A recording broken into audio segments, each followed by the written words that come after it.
The movie takes place in a feudal Joseon kingdom. The Grand Palace takes on an eerie appearance under the moonlight. Under the cover of darkness, physician Lee Sung-hui and his assistant enter the royal palace to tend to the ailing king. As they reach the king's bedchamber, the experienced physician cautions his young assistant not to look around indiscriminately. The assistant hastily agrees. Once inside the room, the physician prepares his medical tools for the consultation. When the assistant, Dan-ee, kneels to give the king a bowl of medicine, he receives no response from the motionless king, growing increasingly frightened. As he approaches the curtain to hand over the medicine, a deep breath is heard from the other side, heightening his sense of unease. Suddenly, he is attacked and dragged into the bed, to the horror of the watching physician. The young assistant's terrified cries echo through the seemingly deserted palace, adding to the sinister atmosphere of the night. The following day, the streets and narrow passages of the royal city are covered with enigmatic notices announcing the death of the king. The royal guard, upon discovering these posters, becomes furious and condemns them as rebellious and sacrilegious, a crime punishable by death, according to the ruler. As a result, the individuals responsible for distributing the notices are swiftly executed, their voices silenced. However, the unrest does not cease there. A violent storm is brewing, threatening the stability of the ancient kingdom. The royal guards proceed to target a Confucian academy, apprehending scholars who had participated in creating the notices. These scholars are labeled as traitors and subjected to brutal torture by the guards at the execution site. Unbeknownst to many, the mastermind behind this tragic sequence of events is the all-powerful chief state counselor, Cho, whose authority is further strengthened by his daughter, now the queen consort of the kingdom. In front of the queen consort's chambers, the crown prince, Lee, kneels in desperation,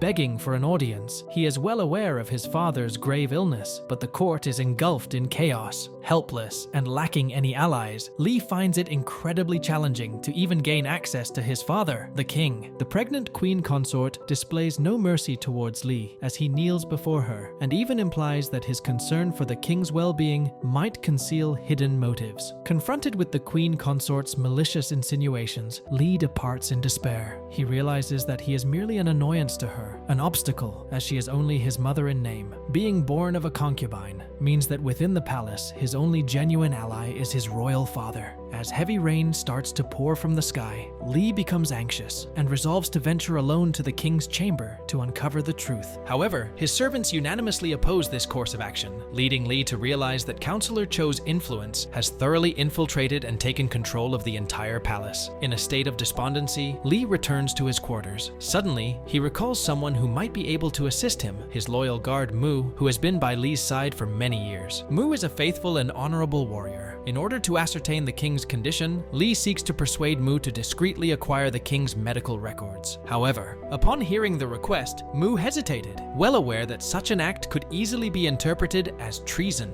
a crime that carried the penalty of death. Nevertheless, after Lee persistently pleaded with him, Mu agreed to do everything in his power to fulfill the task. As night descended, Lee also set his own plan in motion. Taking advantage of the guard's shift change and the clear moonlit sky, he stealthily approached the sleeping quarters, aiming to slip inside unnoticed. There, he eavesdropped on the soldiers' conversation and discovered that the king had mysteriously vanished from his bed, filling Lee with a sense of foreboding. Concealing himself in a corner, he suddenly heard heavy footsteps emanating from a room further down the corridor. In the dim yellow light, he could make out a figure moving clumsily within the room. Suddenly, the lights abruptly went out. Lee hastened to investigate, but found the room empty upon opening the door. It was at that moment that he was discovered by the patrolling soldiers. An agitated Lee demanded answers from everyone regarding the king's whereabouts. Faced with evasive responses from the soldiers, an enraged Lee headed directly to the king's bedroom. Upon opening the door, he was confronted by the absence of the king, leaving no trace behind. Counselor Cho and his men were present as if they had been waiting for some time. Cho then explained that the king's condition had improved and he was now resting in the queen's chamber. However, Lee remained unconvinced and angrily questioned Cho's actions. In a cunning manner, Cho responded, subtly implying that Lee had intentions of seizing power from the king. Taken aback by this countercharge, Lee found himself speechless, knowing that he was no match for Counselor Cho. Dismissed from the presence, Lee continued to contemplate the perplexing situation. Soon after, after, Mu returned with the eagerly anticipated medical records, bringing great joy to Li. However, what followed only deepened the mystery. The records merely documented the king's symptoms, with subsequent pages remaining completely blank. This incident further strengthened Li's belief that there was a concealed truth behind his father's illness. Consequently, he resolved that his next course of action would be to locate the most critical person in this matter, the king's personal royal physician. Coincidentally, the physician had unexpectedly resigned from his royal position and journeyed back to his family's clinic in his hometown. The abrupt departure of their master to return home left the apprentices bewildered. It was then that the physician opened the coffin he had carried in the back of his carriage, revealing a young man who had accompanied him to the palace to visit the ailing king.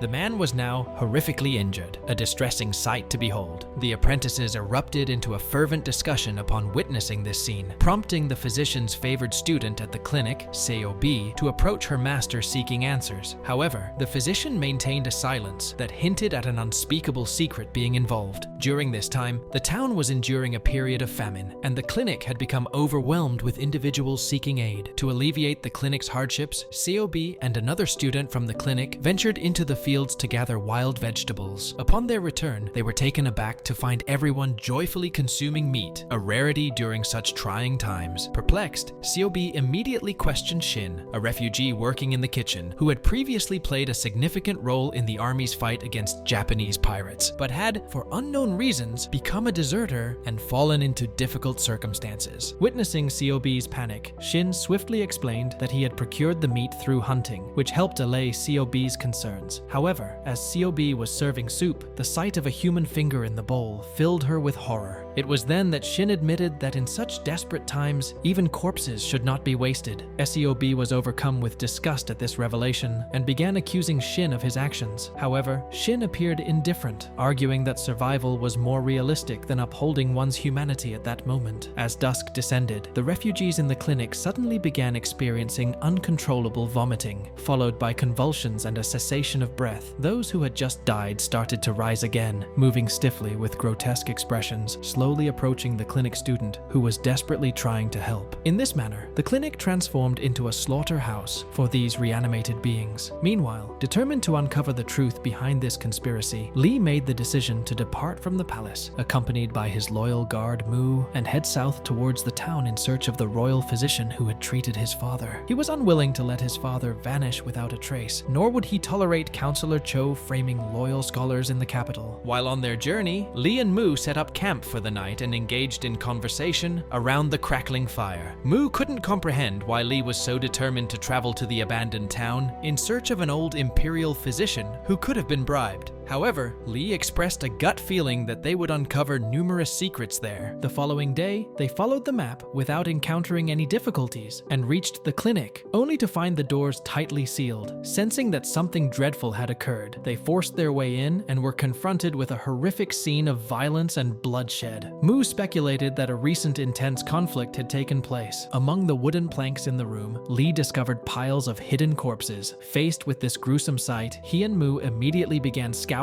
the area for any clues. Fortunately, Li did not find the physician's lifeless body among the deceased, leaving a possibility that he might still be alive. Meanwhile, the local authorities were speculating about the potential suspects in the case. Eventually, based on the presence of scattered bamboo spears, they concluded that the culprit must be Shin, a skilled refugee hunter who had mysteriously vanished. They even created a wanted poster and launched a citywide manhunt to apprehend him. Meanwhile, Li persisted in his search for the physician's whereabouts by seeking out an herbalist who had prior dealings with the clinic, hoping to gather some valuable information. However, the herbalist proved uncooperative. Suddenly, Mu brought out some money, enticing the herbalist with the promise of wealth. Succumbing to temptation, the herbalist disclosed that while he didn't know the physician's location, a young medical girl named Seob had survived the calamity. With the herbalist as their guide, Li and Mu ventured into the desolate frozen valley, where they eventually found found COB. Witnessing her pitiful condition, Lee promptly explained the purpose of their presence. COB then revealed that the tragedy had been caused by a herb known as the resurrection plant. What stunned Lee even more was the realization that the bodies they had witnessed at the clinic were not truly deceased. The resurrection plant had the power to bring people back to life, but those revived lost their sanity and transformed into zombies, feeding on human flesh and blood. During the night of the zombie outbreak at the clinic, it was Shin who utilized his skills to save SEOB and temporarily contain the zombies. When Shin discovered that the authorities had taken the zombies away, he angrily headed to the town's government office to intervene. The soldiers were taken aback to see Shin, the primary suspect, willingly surrendering himself, yet they remained skeptical of his account. To prevent a recurrence of the disaster, Shin took it upon himself to set the bodies ablaze. However, his peculiar actions encountered resistance. The fire was extinguished, and a collective effort was made to subdue the now frantic Shin. As the sky grew dark, Lee decided to return to the clinic alone, continuing his search for clues. However, he unexpectedly encountered the leader of the Imperial Guard, who had been sent by Cho to capture him. Despite the guard's intentions, Lee adamantly refused to surrender and even angrily labeled the guard as a subordinate. A fierce battle ensued between the two men, wielding their swords with intensity. Meanwhile, Seobi and Mu hurried to the government office to plead for Shin's release. However, when Seobi warned the officials about the possibility of the corpses reanimating at night, her claims were dismissed as superstitious nonsense, leading to her arrest. During that very night, while Seobi and Shin were confined in jail, a zombie suddenly emerged and attacked a soldier, proving Seobi's warning to be true. The other lifeless bodies also came back to life, plunging the government compound into chaos as it turned into a gruesome playground for the ravenous zombies. Countless soldiers fell victim to their savage appetites. In the midst of this turmoil, Shin managed to escape from his cell, intending to intervene and put a stop to the madness, but it was already too late. On the other side, Lee was overpowered by the exceptionally skilled Imperial Guard. Just as the guard was about to apprehend him, they heard the sound of breathing emanating from a nearby wardrobe. Lee, drawing from his past experiences within the Imperial Palace, immediately became alert to the situation. At that moment, the physician, now transformed into a zombie, burst out of the wardrobe and attacked a soldier. The Imperial Guard swiftly dispatched the physician, but the bitten soldier underwent a sudden mutation, turning on the guard. Witnessing the guard's infection, Lee struck a final blow in self-defense. In a desperate attempt to escape, Lee fled the clinic alongside another soldier. As they made their getaway, Lee observed the town engulfed in flames, a grim indicator that the horrifying zombie plague had begun to spread. And it ends here. And with that, the video ends. We hope you enjoyed our video. Comment below if you want us to cover the rest of the series. And don't forget to subscribe for more amazing recaps. See you in the next one.